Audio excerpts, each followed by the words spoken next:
Marcia Wegman has an international reputation as a painter, particularly as a painter of landscapes, although it would be an injustice to suggest that she limits herself.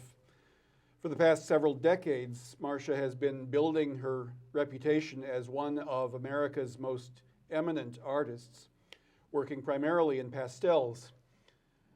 Locally, of course, Marcia has been known to some of us old-timers for many decades. She was, in the 1960s and 70s, one of the city's most high-profile retailers. She was co-owner of Things and Things and Things, which could be best described as a sort of curiosity shop in the 1960s, and then evolved in the 1970s and 80s into a more high-fashion store, a sort of miniature Bloomingdale's here in Iowa City. But nowadays, Marcia is much better known as a painter. And Marcia, I'd like to start by asking you, why are you particularly drawn to landscapes? That appears to be your specialty. Has that always had special appeal to you? It has, because from the time I was a young child, I loved being outdoors. Always loved hiking, going to wilderness areas, camping, backpacking. And I think Iowa is beautiful in all seasons, in all parts of the state, and so I love painting it. Okay. And you seem to do most of your work in pastels. Is there a reason for that? Yes, I was trained as a printmaker. I came here to study printmaking with Mauricio Luzansky, got an MFA in printmaking, only discover I'm not a printmaker. Oh. Printmaking is a very technical process. It's very indirect. Everything's done in reverse with intaglio, which is what we were doing. And I learned about myself as I matured as a person and as an artist that I need something that's very quick and spontaneous. And pastel is a wonderful combination between painting and drawing. Because it's just you, your hand, and a piece of pastel, which is, for those who don't know what it is, it's a very refined piece of chalk. Right. And I love to draw. I love to do figure drawing. And so it just combines that. You can use the pastel in a very delicate, linear fashion. You can use it in very sweeping, painterly fashion. You know, it's very flexible, it's very forgiving, as opposed to watercolor. Right. If there's an area that you aren't happy with, you can take a brush and just brush it out and I was going to ask you about go that. right Is over. it fairly easy to correct? Absolutely, yeah. This sky I changed completely from the time I started it to when I finished it. Yeah, whereas with watercolor, if you make a mistake, that's it. You're done. You start over. Yeah. Okay. Now, you mentioned that you particularly are fond of outdoor scenes in Iowa, but you've done landscapes from all over the world, haven't you? Well, I have, I mean, in a limited way. I've done a lot of hiking and camping in national parks, which I especially love, especially in the West. And so I've done a number of paintings from those from national parks in Canada. I went on a wonderful tour with Heifer International to Lithuania and took a lot of photographs and did a whole series, did a whole show of paintings from that country, which was really fun and interesting to do, and then got to show those at a Lithuanian museum in Chicago. Now, is there a great difference between working from a photograph and working right there on the scene? Oh, a great deal, and I don't work right on the scene.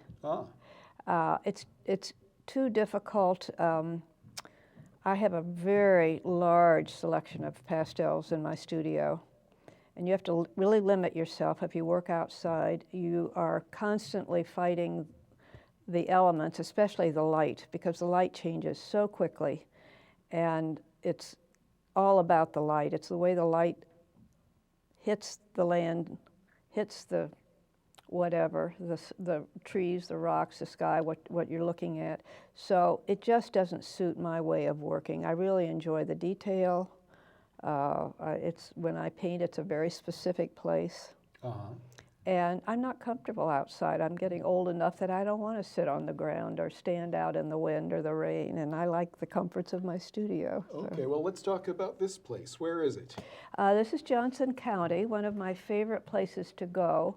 And my process is on a pleasant day, either in the morning or later in the afternoon when the light is lower.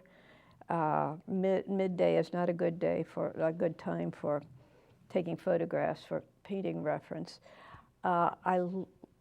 Really enjoy an area that's east of Highway 1 off Morse Road, and a number of little gravel roads that are out in that area. I try to stay off the busy highway so I can quickly pull off the road if I see something of interest. So I can't remember exactly where this was, but this is one of the few times I painted a horse. I've done a lot of cows, but this horse really caught my eye, and the way the light was hitting the horse was appealing. I love these little accents of light, the hay, bales, and things like that. So that's what I look for when I'm... So what grabs you oftentimes is the way the light plays on the scene. That's what it's all about. And so you have to capture that immediately or it's going to be gone. It changes, yes. Okay. And what makes a horse presumably more challenging than a cow to draw? Or is it just that you've never had the opportunity to? Never had the opportunity. You don't see as many horses as you do cows. Mm-hmm. And the cows are friendlier. If you see them in the pasture and you stop, often they'll all come crowding over to greet you.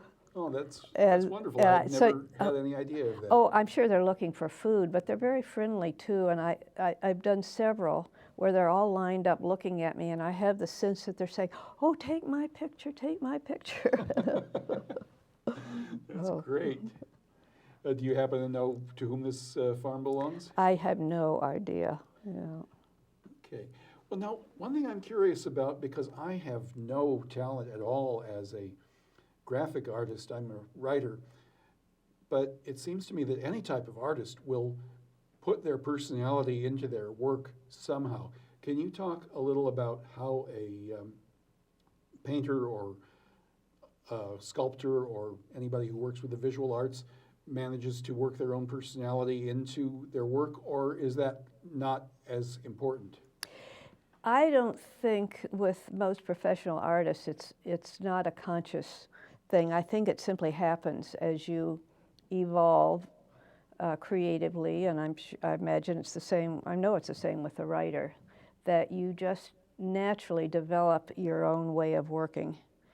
It just becomes a part of who you are and how you approach your subject. I've had a lot of people say to me, "Oh, I saw this painting in such a building and from a distance, and I just knew it was yours." So I definitely have a look. That's right. You do have a distinct look. I can usually spot a Wegman when I see it. Now, here's something that might be of interest to some of our viewers, some of whom have been around the Iowa City area for a long time, and they remember you as working at Things and Things and Things back in the 60s and 70s. Can you tell me a little about that adventure? Because your store was so much a part of the fabric of Iowa City for such a long time. Tell me a little about that, and tell me if it did influence your art. No, it only frustrated my art because I didn't have much time to work while I was helping to run the store.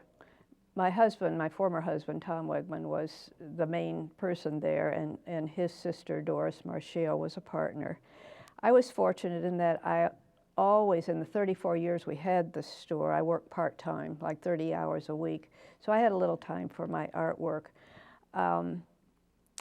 It was a wonderful way to earn a living because I thoroughly enjoyed what we did. It had disadvantages, of course, but it was a very creative process for me because I did a lot of the buying for certain areas of the store. And that was what I enjoyed the most, going to the gift shows, seeking out new innovative lines, bringing them into the store, creating a display, introducing them to Oh my gosh, the yeah. I community. remember when I was like maybe 7 or 8 going into that store and seeing a blunderbuss on the wall with a mother of pearl stock. And You did? I was I don't very much remember that. impressed by that. Uh-huh. You know, I was a normal 7 or 8-year-old attracted to weapons, and I figured, my gosh, if I had a gun like that, I wouldn't want much else in this world. Uh-huh. Oh, that's a But you had all interesting kinds image. of interesting things there. Well, that was what, when we chose the name of the store, things and things and things, that was the reason we went with that, because we wanted to be free to bring anything that we felt would be of interest to Iowa City people. And that's what made it exciting, is we never felt restricted.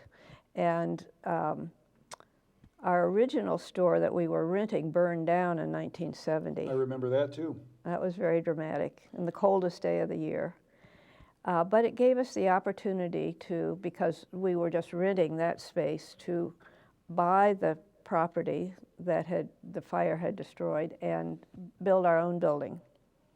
And that was a very exciting process. We ended up working with Bill Novish, a well-known local architect, and the store he designed won an award that year by the Iowa Architects. I don't know the exact name, but it won store the best commercial building. It was a wonderful store, and the basement of it housed a sort of deli-type restaurant. It was Jewish-style food, but it was a non-kosher deli, as I recall, because you had meat and dairy products. Oh, we did. Well, we had a Jewish partner at that time. And but I remember going up. in there in high school and college and getting lunch there, and you had some of the best sandwiches available in town. We did. I especially appreciated the chopped liver. Oh, pastrami and cheese was my favorite. Okay. Well, there you go. It's totally not kosher, but yeah, but effective nonetheless. delicious. Now, you came here to Iowa City as a student. You were born where? Well, my father was an Army officer, so I was born at Walter Reed Hospital in Washington, D.C., but we moved around quite a bit. So lived in Virginia and Michigan, and then back to Fort Belvoir, Virginia, then to Columbus, Ohio. Like a lot of military families. Yes, and he died when I was quite young, and we were living in Columbus, so I ended up spending the majority of my school age in Columbus, and then went to Miami University of Oxford in Ohio. Okay. Where I majored in graphic design, and but I had a wonderful printmaking teacher who really encouraged me in printmaking, and so I decided to go on to graduate school. And at that time, I worked part-time throughout my college years in an office that was doing research for the Wright-Patterson Air Force Base that was in Dayton, Ohio, using the male students like test pilots almost. And we were just working with the data from that. But the office manager was from Iowa City. And she talked so lovingly of Iowa City. She knew the art department. She'd gone there for a year. And then I found out that the University of Iowa had the top printmaking department, and so that's why I applied and came here. Right. We did have at one time a legendary printmaking Well, it still department. is. I guess we still do. Still is at the top. Mm-hmm. And your mentor at that time was Marcia who is another legendary printmaker, but then you realized that you had a calling outside of printmaking, you say. Yes, well, part of it is that printmaking, especially intaglio, takes a lot of heavy, expensive equipment. Could you explain to our viewers what intaglio is?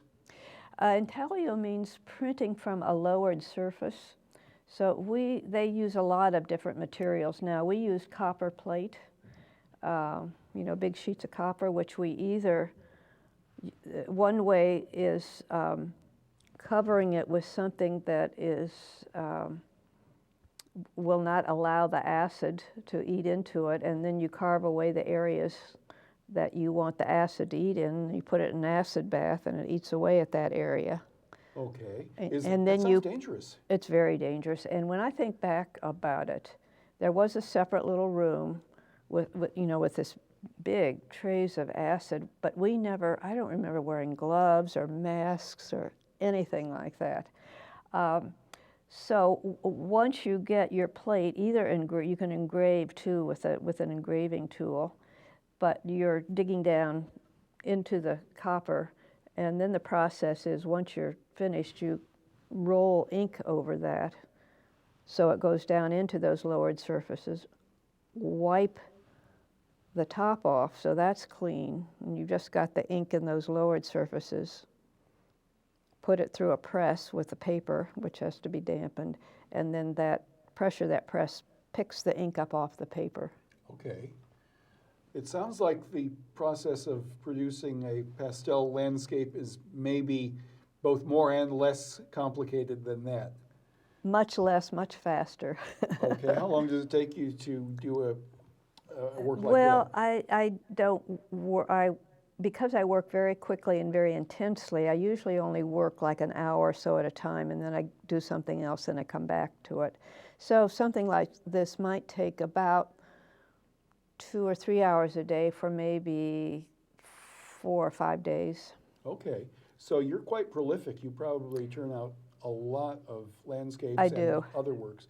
Do you work in other media besides pastel? I do. I periodically put all the pastels away, bring up from the basement all the acrylic paints and accoutrement, and I do abstract acrylic painting, which I love doing. Okay, tell me a little bit about abstract painting as opposed to representational painting such as this. Well, that's what's fun, is making such a complete switch, because working as I do, I'm working from a photographic reference. Now, I don't always stick to that, but I have it there, and I might have 2 or 3 different photographs I'm combining. I often use a different photograph for the sky, and maybe a different photograph for the animal. So I have a very particular thing I'm looking at. With the abstract, it's totally internal. You know, it's coming from an inner place. It's imaginative. It's playful. It's experimental. Because when I start a painting, I have no idea what I'm going to do. I usually just start with a couple of colors I think would be interesting to work with. Right. And I just put those on. I have a lot of different tools, different brushes to make different kinds of marks. I work with something called Venetian plaster, which is a fascinating process which you can polish. Uh-huh. And it's all layered. I think of it as though you're walking along, say, in someplace, and there are woods, and you see this path that opens up into the woods, and it's just very inviting. It just pulls you in, but you really don't know where it goes, Right. or where you're going to end up, but you have a wonderful time exploring it. Okay. And that's how I feel about the paintings. All right. Now that brings up a point that I've often wondered about. I'm speaking strictly from ignorance here, but it occurs to me that when you're doing a representational painting such as this, you are to some extent controlled by your subject. Yes, very much Whereas so. when you're doing an abstract painting or an abstract sculpture, you don't have that control. So how do you control yourself in order that the whole thing doesn't become just ridiculous? It does sometimes. Okay. And then you put it away in the basement for a while, and then you bring it back up, and then you put a whole another layer of color and start playing with it all over again. Okay, so it sounds And turns into a different thing. All right, so it sounds like maybe an abstract work is often more time-consuming, more difficult than a representational work, although I suppose it varies a lot. It varies a lot, and it's just different. It's just a different kind of challenge, because there's no right or wrong way to do it, and it's fun. Okay. It's just a lot of fun. Now, for those of our viewers who are just contemplating maybe taking up art as either a hobby or as a career, what advice would you give to them as to just how to get started? I mean, I might say to you, I have great pictures in me. I know that I could be a a wonderful painter, but I don't have the first idea how to get good, how to even start getting good. What would you advise? There are a lot of good books and magazines and available, and I'd say if you don't have a teacher available or a class, I learn a lot by just reading art magazines, and several of them have very good how-to segments. They'll show you, the artist will show you exactly where they started and what they did and explain it. So learning from other artists, I think, is a one good way to go. Okay. And what would you say are some of the most constant mistakes that you see from baby artists? Drawing. I think drawing is the basis of everything, whether you're working representationally or abstractly. And you feel that beginning artists will neglect to learn how to draw well? Many of them do, yeah, because it takes a long time. But what you're actually doing is you're training your eye to see and your hand to react to what you're seeing. For instance, when most people begin to do a figure drawing, you know, they'll have a model in front of them and they'll be drawing away. But what they're often doing, they're drawing what they think they're seeing rather than what they're really seeing. That's a really interesting point. They draw what they think they're seeing. Can you give me a concrete example of something that you see quite often? Well, I think most beginning drawers don't get the proportions right. Right. In a figure. I knew that about myself as a little boy when I tried to draw. What else? Well, just the variety. Just looking carefully at like take a leg. You know how the muscles of the leg shape the leg, the bones, the way they're, and you know, they think, oh, a leg's a leg. It's got a knee and it's bigger at the top, and then it comes down and has this little foot on it. But if you look at closely, there's such a variation in those forms, and each person varies, you know, tremendously in the way their body's put together and the way their posture, the angle of the head. Speaking of the way people look, you did 2 book covers for me. One of them was a portrait of me for my collection of essays, Seldom Right but Never in Doubt. And I am particularly fond of this portrait. As a matter of fact, I have the original hanging on the wall of my study, and of course it adorns my book. I had a few friends tell me that they weren't crazy about it because they thought that it didn't really look like me. And I said, nonsense, it totally represents me. And then I had one person tell me, you know, you don't usually look like that, but every so often you get this glint in your eye and this little chin lift that you do, and Marcia just captured that absolutely perfectly. Thank you. So what goes into a portrait like this as opposed to a landscape? Well, again, careful observation of looking at the relationship of forms, you know, what this space is between the eyes, what's the relationship of this space to this space, how this relates to that, you know, what, and then the way the light is hitting it, and probably one reason that your friends might not think it looks like you because you're up above me. Right. And so I'm looking up at you, which changes, you know, the way your face looks, the light that's on it.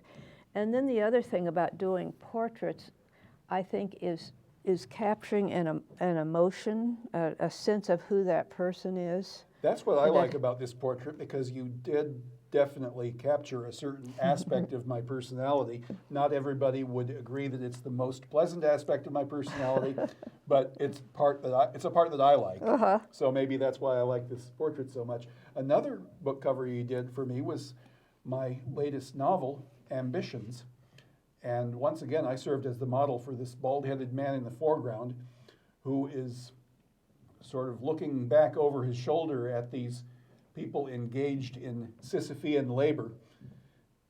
And you and I think, collaborated on composing the Yes, design. that and was then fun to you do. executed it. Do you often collaborate with somebody else who has a vision for a particular painting or sculpture or whatever? No, not really. So this Yeah. was a rather novel experience for you. Well, it was. I do a lot of commissioned work, but not book covers. So that's different. I've done a lot of scenes of people's farms or their homes, different things like that, that they have a particular way of looking at their home and or their land. And it's usually very challenging because there's always some component that really isn't a part of the reference photograph that I have to somehow figure out how to include. Right, and I suppose there's often some feature that they want you to give special play to. Well, Marcia, you've got at least one book out. I think you've got several books out, haven't you, of your works. This is the one that sits in my living room, Iowa Pastel Landscapes. Is this your most recent? Yes, this was a wonderful opportunity presented to me by a local publisher, Joan Liffring-Zug-Boret, who has Penfield Books Press here in Iowa City. Of course, and she has the most complicated name in the Iowa City She area. does, yes.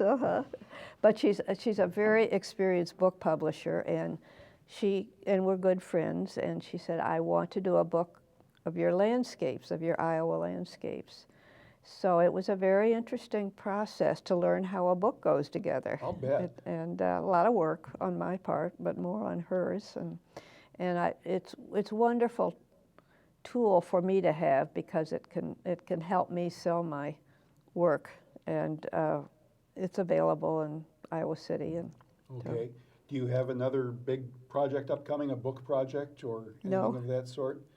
But you do take commissions, do you not? Well, yes, I'm just starting a new one, a golf course, which is a little different than what I usually do. I bet that'd be fun.